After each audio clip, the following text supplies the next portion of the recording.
Hello, everyone. Well, for today's Q&A, the question, can herbs help heal arteries, is what we'll be considering. You may think that's totally preposterous. I mean, if you've got diseased arteries, that's it, and you're going to face a lifetime with the possibility of stroke and heart attack looming over you. You can't heal your arteries, and certainly not with useless medicinal plants that everyone knows don't work. But maybe there is an answer, and maybe from even a very, very humble weed that we perhaps can tread on when we're walking through certain parts of the world without even noticing it. So what are we talking about when we're considering healing arteries? Well, we're talking about arterial disease, and that's a process known as atherosclerosis.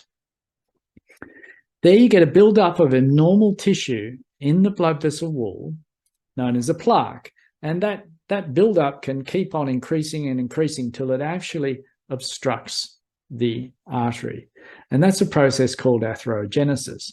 But also this plaque can trigger a massive catastrophic aggregation of platelets known as a thrombus that can block the blood vessel as well, and that leads to sudden cardiac events like a heart attack, for example, and also to strokes, ischemic strokes.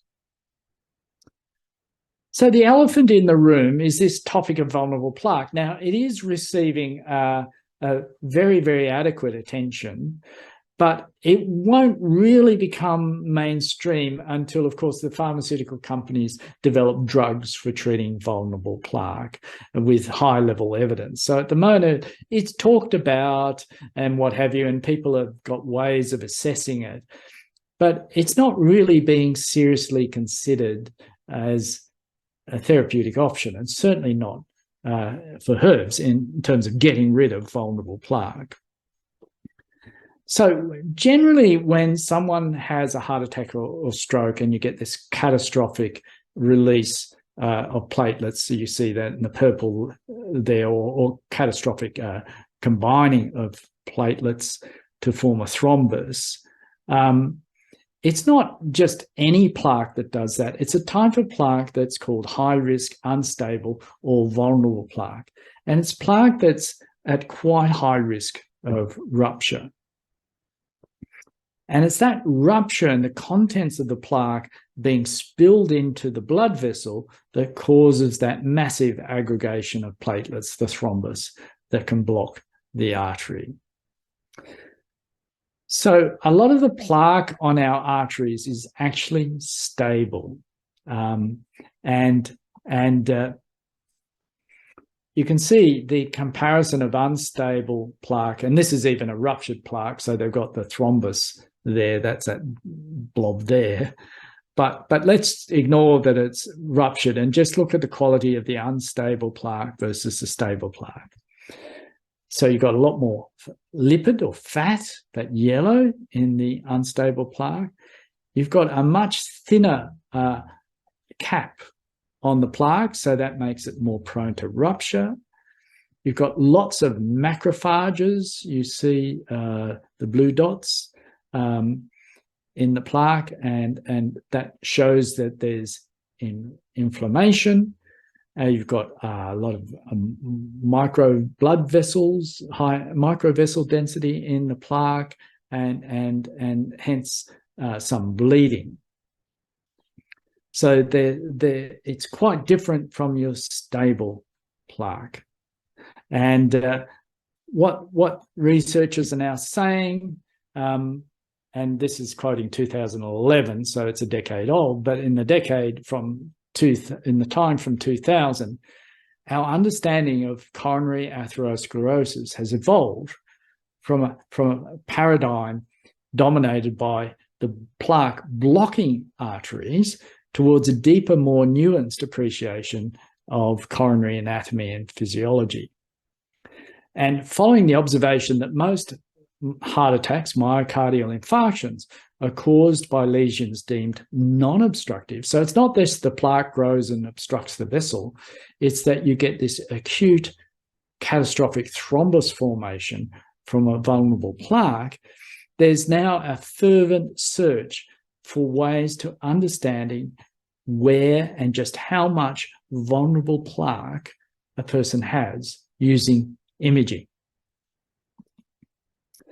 So plaque is basically a wound on the arterial wall. And vulnerable plaque can be seen as a wound that's not healing appropriately. So it's more like, if you use a skin analogy, an ulcer or an abscess, whereas normal stable plaque is more like a scab. And the important point is that most of the plaque that a person might have on their arterial wall is stable plaque. That there is only a few isolated examples of vulnerable plaque in their blood vessel walls. But depending on where they are and how unstable they are, and indeed how many they are, that determines a person's risk of this catastrophic event that can cause a heart attack or a stroke. So these are factors involved in plaque rupture, and you see you've got destabilizing factors, a lot of them that are related to inflammation, and breakdown, like matrix metalloproteinase, breaking down the structures that in the blood vessel wall or in the vulnerable plaque that will weaken it, and so on.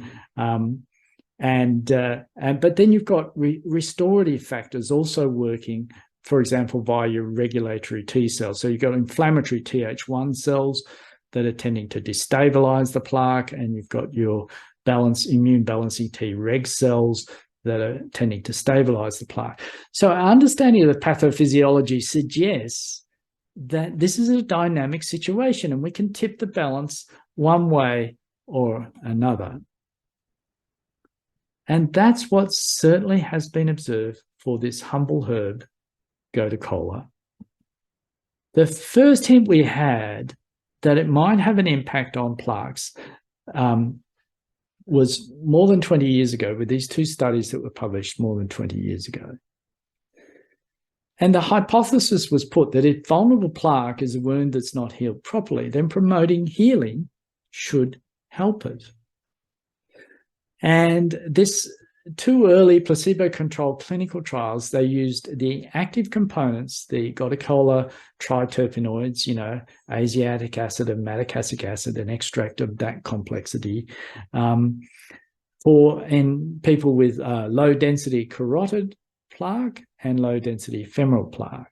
So if the plaque's low density, it has less connective tissue and therefore is potentially more vulnerable, although there's not a strict correlation between the two. And the dosage used in both trials was 180 milligrams a day of these Gotu Kola terpenoids for 12 months. So it took a while, 12 months.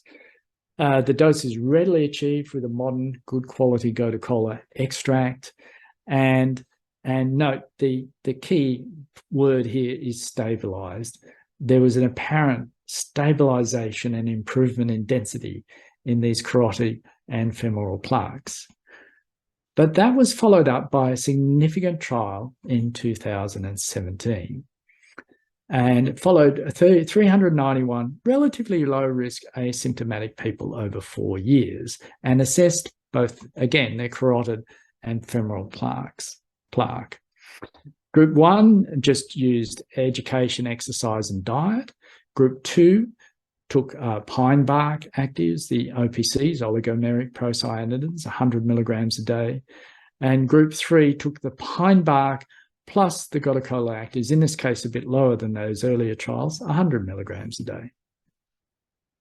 The plaque characteristics were assessed by ultrasound, and in both treatment groups 2 and 3, the plaque became more dense and hence can be interpreted to be more stabilized, and there was less progression. So progression is the increasing size of the plaque, moving through the various staging process that's used for plaque. Also, when we look at symptomatically, anginal events were less than 3% in the treatment groups, which would reflect on less plaque progression, because as the plaque progresses and occludes the artery, you're going to have a higher risk of angina, versus more than double that in the control group. And also for the group that had the pine bark and the Gotu Kola together, the occurrence of heart attacks, myocardial infarctions, was significantly lower. And in terms of, relating to the carotid plaque, minor transient ischemic attacks, TIAs, was also less frequent in both treatment groups. So there's a suggestion there of healing arteries, stabilizing plaque. That's from the 2017 trial. Now, in terms of plaque progression, there was also an earlier trial published. And if you have a look at group 6, because that's the group that had the Gotu Kola triterpenoids 100 milligrams a day and the pine bark extract 100 milligrams a day. And look, there's only an incidence of 1% plaque progression compared to the control group, which was just lifestyle, of 21%. And even giving aspirin, it didn't have much impact on plaque progression.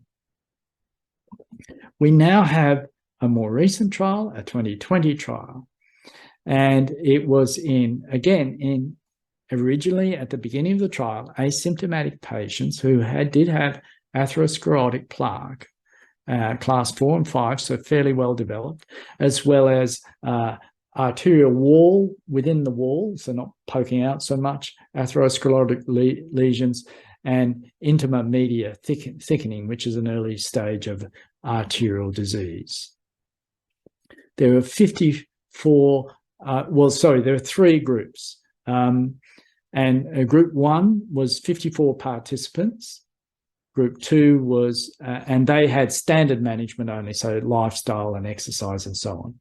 Group 2, standard management plus aspirin, there were 74 of those. And group 3, standard management, aspirin, and pine bark and Gotu Kola.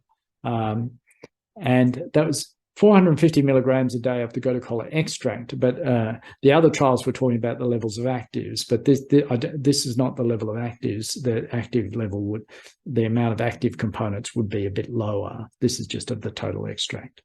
Group 3, and it was over 3 years. So what did they find? They found that plaque progression in group 1 and 2 was greater than 20%, yet it was only 5.3%. in the group given the pine bark and the Gotu Kola. And hard cardiovascular events requiring hospitalization, group 1, 22% had events requiring hospitalization over that 3-year period. Group 2, 12%. And in group 3, given the standard management, aspirin, pine bark, and Gotu Kola, it was only 3.5%.